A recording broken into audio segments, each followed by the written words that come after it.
Շնորհակալություն, հարգելի պարոն Ռուբինյան, հարգելի գործընկերներ, այս նախագծով մենք մոտարկում ենք ՍԵՊԱ-ի ևս 4 հրահանգ, մասնավորապես սպառողների հետ կնքվող պայմանագրերում անարդար պայմանների վերաբերյալ, հեռակա եւ ձեռնարկության շենքից դուրս կնքվող պայմանագրերի մասով սպառողների իրավունքների պաշտպանության մասին, մոլորության մեջ գցող եւ համեմատություններ պարունակող գովազդի մասին եւ ապրանքների անհամապատասխանության դեպքում սպառողների իրավական պաշտպանության մասին, քանի որ նախորդ առաջին նիստի քննարկման ժամանակ բավականին մանրամասն քննարկել ենք եւ ըստ էության կարող եմ ասել, որ հատուկ բովանդակային այդպիսի փոփոխություններ չունենք, բացի տեխնիկական փոփոխություններից, մասնավորապես փոփոխությունները վերաբերվում են հետեւյալին, ուրեմն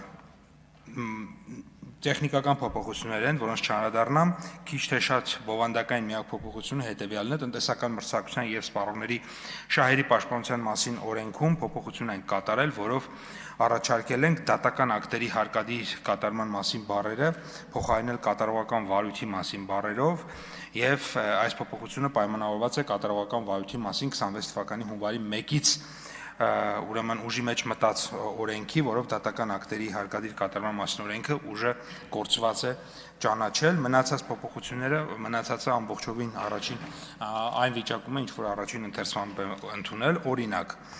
սպառողների հետ կնքվող պայմանագրերում անարդար պայմանների վերաբերյալ հրահանգի մոտարկման դեպքում սպառողների հետ կնքվող պայմանագրերում չեն կարող ներառվել այնպիսի պայմաններ, որոնք կհամարվեն անարդար, խոսքը այնպիսի պայմանների մասն է, երբ սպառողը ելնելով իր շահերից չէր ընդունի այդ պայմանը, եթե հնարավորություն ունենալ մասնակցելու պայմանագրի պայմանների որոշմանը, նախագծով սահմանվում է, թե ինչ են անարդար բնույթի պայմանները, դրանց տեսակները, նախատեսելով, որ պայմանագրում որևէ անարդար պայմանի առկայության դեպքում նման պայմանն արդեն առ-ոչինչ է դարձնում կամ մոլորության մեջ գցող եւ համեմատություններ պարունակող գովազդի մասին հրահանգի մոտարկման արդյունքում սահմանվել են մոլորության մեջ գցող գովազդի եւ համեմատություններ պարունակող գովազդի հասկացությունները, դրա մոլորեցնող լինելու հանգամանքները, համեմատություններ պարունակող գովազդի թույլատրելի դեպքերը կամ հեռակա եւ ձեռնարկության շենքից դուրս կնքվող պայմանագրերի մասով սպառողների իրավունքների պաշտպանության մասին հրահանգի մոտարկման արդյունքում կներդրվի պայմանագրի ինստիտուտ, որը հնարավորություն կտա հեռակա եւ ձեռնարկության շենքից դուրս կնքել պայմանագրեր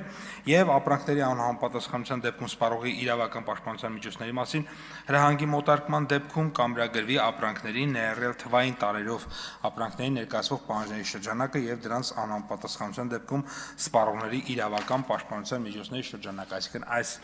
օրենսդրությունը այս մասով եւս 4 ուղղությամբ մոտարկվում է Եվրոպական միության օրենսդրությանը, սա մեր բարեփոխումների հերթական փուլի հերթական շրջանի, այսպես ասած, ամփոփումն է եւ կարող ենք ամփոփել, որ եթե ընդունվի ազգային ժողովի կողմից օրենքը, ապա եւս 4 Եվրոպական միության հրահանգ ՍԵՊԱ-ով նախատեսված կկատարվի։ Շնորհակալություն այսքան։